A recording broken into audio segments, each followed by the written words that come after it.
क्या बुढ़ापे में जवानी लौट आती है? ऐसा टॉनिक जिससे बूढ़ा दौड़ने लगे, हाँपे बगैर, बैठने में उठे, उठने में बैठे और अपने आप को थका हुआ महसूस ना करे।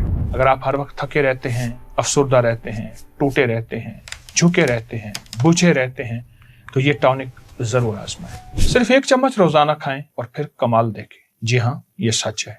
और वो भी एक ऐसा सस्ता टॉनिक जो आपकी जिस्मानी ताकत को उरूज पर ले आए।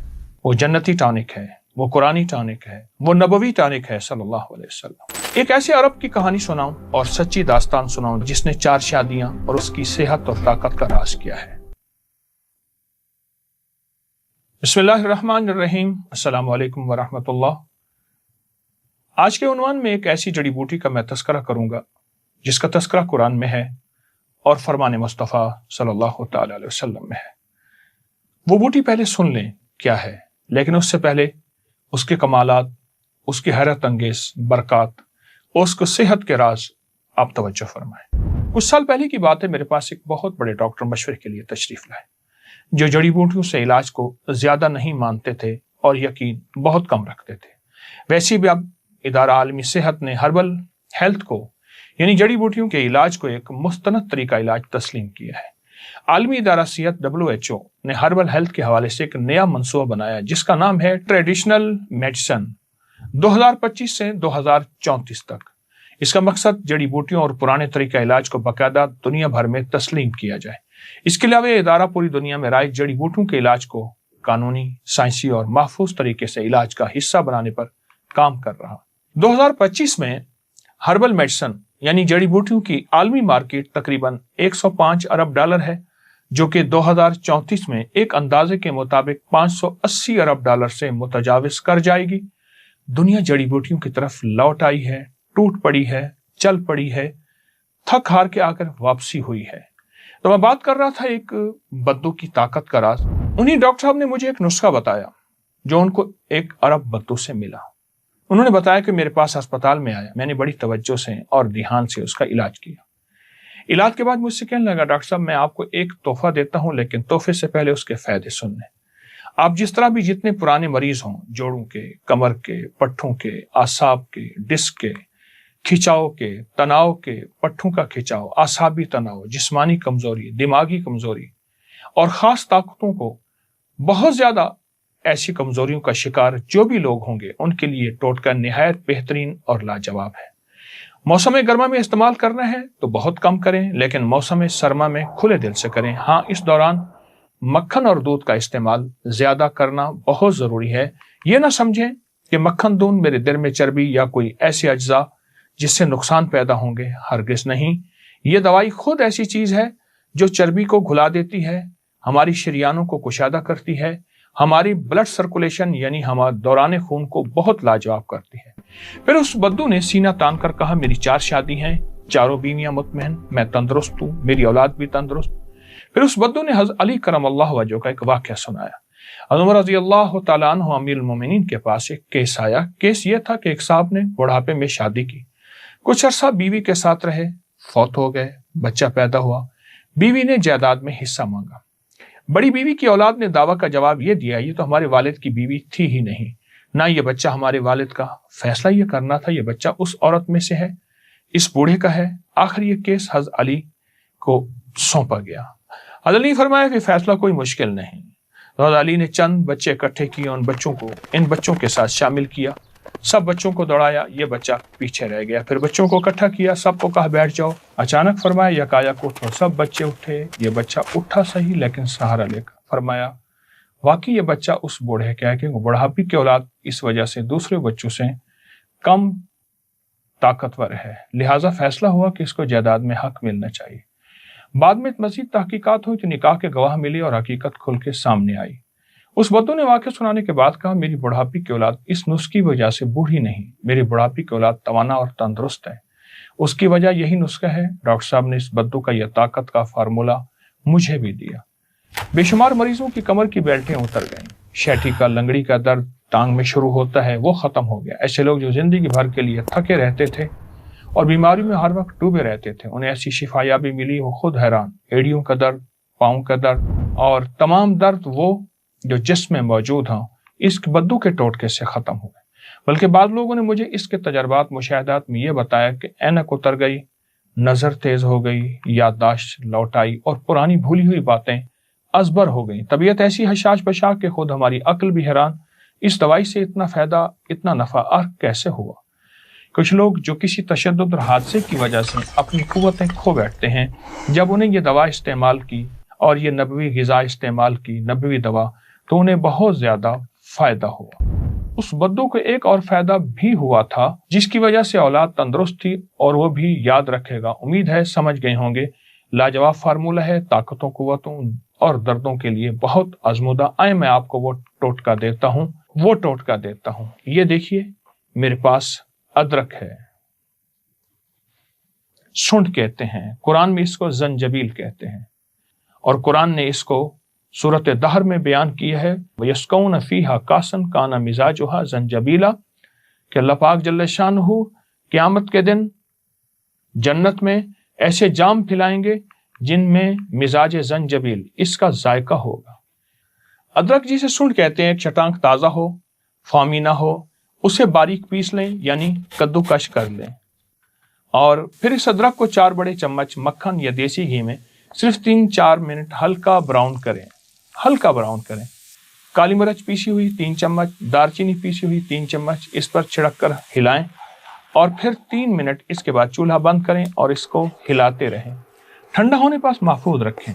जब भी खाना खाएं, खाने के साथ आधा चम्मच, चौथाई चम्मच या 1 चम्मच जरूर खाएं, वरना आमतौर पे चाय या गर्म दूध के साथ आधा चम्मच, 1 चम्मच या चौथाई चम्मच इस मुरक्कब का, यानी अदरक के इस फार्मूले का जरूर इस्तेमाल करें। आप चाहें सुबह शाम कर सकते हैं, आप चाहें दिन में 2 दफा कर सकते हैं, और जितनी दफा आपको तबीयत में मुनासबत हो, चंद दिन, चंद हफ्ते, चंद महीने, और फिर इसके बाद इसके कमालात देखें। यकीन जानिए, छोटा सा अमल, छोटा सा टोटका एक बार बनाएं और इसे मुस्तकिल इस्तेमाल करें। आप गुमान नहीं कर सकते इस छोटे से टोटके में क्या ताकत है। नबवी ग़िज़ाओं में इसका शुमार है, कुरानी ग़िज़ाओं, दवाओं में इसका शुमार है, और ये दवा भी है, ये ग़िज़ा भी है, ये अता भी है, और ये शिफा भी है। अदरक का टोटका आपके सामने है, इसे छोटा छोटा आप काट लें, हल्का हल्का तराश लें, वरना इसे कद्दूकश कर लें और हल्का हल्का तराश के इसको इस्तेमाल करें। इसके अंदर खुद एक महकती खुशबू है, खुद एक सुबहान अल्लाह ऐसी लाजवाब खुशबू है। इसको अपनी जिंदगी का हिस्सा बनाएं, सदा सलामत रहें, और सेहत इसके लिए कि मैं सेहतमंद रह के मखलूक की खिदमत करूंगा और खालिक की इबादत करूंगा। आलू बुखारा, खुश्क आलू बुखारा, ये मोटापे का ज़बरदस्त इलाज है। इसके और बड़े फ़ायदे हैं। काय के लिए, हामला की काय हो, उसकी वोमिट होती हो, उसका दिल कच्चा पक्का होता हो, लेकिन मोटापे के लिए बड़ी ज़बरदस्त चीज़ है। दिन में चंद आलू बुखारे टॉफ़ी की तरह चूसें, चंद आलू बुखारे टॉफ़ी की तरह चूसें। आप हैरान होंगे कि चंद आलू बुखारे आप टॉफ़ी की तरह चूसेंगे दिन में चंद बार, यानी मुंह में आलू बुखारा लिया, हल्का हल्का चूसते रहे, फिर घंटे 2 के बाद और आलू बुखारा दिन में 5-6 बार आलू बुखारा जो है आप चूसें। आपको जिंदगी में सेहत मिलेगी और हैरत अंगेज आपको तंदुरुस्ती मिलेगी, और आप महसूस करेंगे जो ग़िज़ा खाएंगे हजम होगी। क्योंकि आलू बुखारे का चूसना मैंने चंद बीमारियों में तो इंतहाई ऐसे पाया है जैसे निशाना हो। हाई ब्लड प्रेशर, काय और हामला की काय हो, या किसी की किस्म की काय हो, मोटापा, मैदे की तेज़ाबियत, और दिमाग और असाब की थकन और टेंशन, एंजाइटी, डिप्रेशन। मैंने आलू बुखारे में, और खुश्क आलू बुखारा आप अच्छी शक्ल का ले लें, उसे थोड़ा सा धो लें, उसी वक्त धो के रखें नहीं, ख़राब हो जाएगा, खुश्की रखें। जिस वक्त लिया थोड़ा सा धोया, हल्का सा मुंह में रख लिया, बस उसे चूसते रहे। और बहुत कमाल चीज़ है, बेमिसाल चीज़ है। اور بہت زیادہ اس کے رزلٹ، بہت تجربات۔ موٹاپے کو دور کرنے اور موٹاپے کے ساتھ جو جو بیماریاں ہو چکی ہیں ان کو ختم کرنے کے لیے یہ ایک انوکھا ایک نظام جو آپ کو دیا ہے، اور بے بہا ترتیب ہے جو آپ کو دی ہے۔ موٹاپا اور موٹاپے کی وجہ سے جتنی بیماریاں۔ یہ خوشحال بخاری کی بات یاد آئی تو میں ایک واقعہ سنا دوں۔ ایک صاحب میرے پاس آتے ہیں بہت عرصے سے، تو ان کے بچے، ان کی بیوی، ان کی والدہ سارے موٹے موٹے، یعنی میرے پاس صوفے پڑے ہیں تو ہر بندہ 2-2 صوفوں پہ جگہ لیتا ہے۔ پھر بہت عرصہ نہ آئے، شاید ملاقات کے لیے ٹائم نہ ملا ہوگا، جو بھی مجبوری، وہ نہ آئے۔ تو جب نہ آئے تو میں نے ایک دفعہ انہیں دیکھا، یعنی ملاقات کے لیے ان کے جسم آدھے آدھے تھے، جیسے کسی نے ادھر سے تراش خراش کی ہے، کسی نے ادھر سے تراش خراش کی ہے۔ میں بڑا حیران ہوا، کیا ہوا آپ کو؟ تو انہوں نے مجھے جو چیز بتائی مجھے بڑی خوشی ہوئی۔ کہنے لگے سب سے پہلے تو ہم نے اپنے اوپر سختی کی، پابندی کی، اور خاص طور پہ بچوں پہ، کہ ہم جو غذائیں کھاتے ہیں وہ نہیں کھائیں گے، اور مصنوعی غذاؤں سے ہم نکلیں گے اور مصنوعی غذاؤں کو چھوڑیں گے۔ اتنی سختی کی، اتنی سختی کی، اتنی کہ ایک وقت آیا کچھ ہی ماہ کے بعد ہم اس کنٹرول کے عادی ہو گئے، اور اس پرہیز کے اور اس ڈسپلن کے عادی ہو گئے، عادی ہو گئے۔ یہ بات میری سمجھ نہیں پڑے گی، میں عادی ہو کے کہہ رہا ہوں، کیونکہ ہم اپنے منہ کو جو ذائقے لگا چکے ہیں وہ ذائقے ایسے ہیں کہ جو نہیں ہونے چاہیے تھے، ایسے ذائقے لگا چکے ہیں۔ اب ان ذائقوں کو ہمیں چھڑوانا ہوگا، ان ذائقوں کو ختم کرنا ہوگا۔ تو کہنے لگے کہ اس کے بعد ہمیں کسی نے بتایا کہ آلو بخارا چوسے، تو ہم میں سے کوئی بندہ دن میں 6 دانے، کوئی 8 دانے، کوئی 5 دانے بس منہ میں رکھ کے چوستا تھا۔ یہ چوستے رہے اور باقاعدگی سے چوستے رہے،